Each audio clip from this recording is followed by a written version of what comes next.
It's been a trying month for markets and a portentous one for the economic outlook.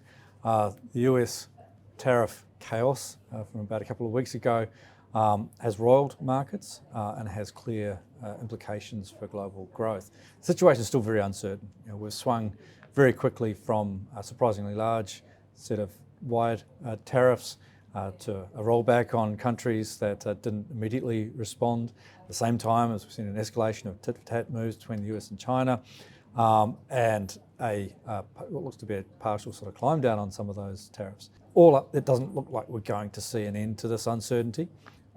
We have a 90-day period of negotiations where we'll see many bilateral trade negotiations happen. We're clearly going to see more news cycles off the back of that, and it's still a very erratic environment, which is a very difficult environment for economic forecasts to be made. Our April market outlook tries to assess what we see as the base case for the outlook. And in doing that, there's a few priors. The first is that we see these measures as primarily a monumental act of self-harm. The US economy and the US consumer are going to be the main ones that suffer from very high tariffs. In fact, we see the US economy as essentially teetering on recession at the moment. The inflation consequences mean that the Federal Reserve is going to be hamstrung in the way it can respond, or at least constrained in the way it can respond.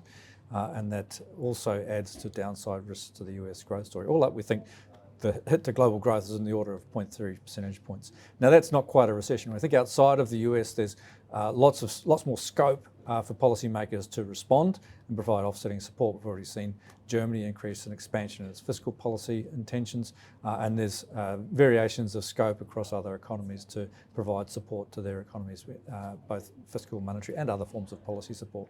Key working assumption in our view is that Chinese authorities will have the scope to neutralise the shock to their growth. Now, this is something my colleague Alec Clark, head of international economics, has spoken at length about this.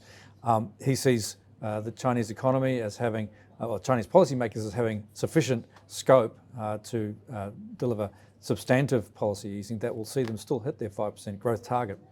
That's really important for Australia. For Australia, we have relatively low direct exposures to the tariffs. Only at less than 5% of our goods exports go to the US. And there'll be some scope for those goods to be redirected. And in some cases, we may even see some tariff advantage. Most likely to see a 10% tariff on Australian goods, which would be comparatively lower than some other countries.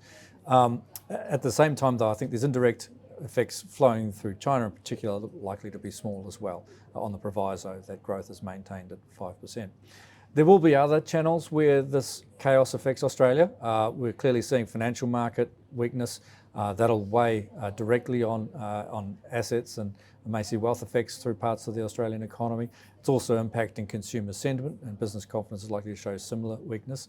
But even there, the impacts look fairly limited. Now, Australian households, by and large, don't have a large direct exposure to equities. And when we look at the consumer sentiment impact, it's in the order of 5 to 10 percentage points so far, which is substantive, but it's not unduly negative. Overall, we think this delays what was already shaping as a very gradual recovery in the Australian consumer in Australia, coupled with some softness around exports. That's led us to pare back our growth forecast for this year from 2.2 to 1.9%. That's not enough to draw a response from the RBA. Markets have been flirting with a 50 basis point rate cut in May, but we don't think we're at panic stations yet. And certainly if the RBA were to do that, that would sound a more panicked alarm for the economy more generally. The messaging we've had from the RBA governor so far has been much more patient and calmer. So we think it does close the deal on a 25 basis point cut in May, and we think the RBA will follow that up with further 25 basis point moves, 2 more moves over the course of the second half of this year. But that's in line with the view that we had prior to making these changes. Likewise with the Fed, we think they'll be hamstrung in terms of their inflation situation, and they'll only be delivering 50 basis points of easing this year compared to markets that have been looking to price around a percentage point, or 3/4 of a percentage point. So overall, we could take a little bit of comfort from that. Bear in mind, this is the base case, and the situation is very fluid, and it will remain very uncertain for some time yet. And there are ways that the external situation can unfold from here that will be more damaging for Australia and more challenging for us as an economy. But at this stage, the base case doesn't look too threatening, and we think we can be relatively comfortable that our economy will continue to grow. But we need to keep a close eye on this quite chaotic development.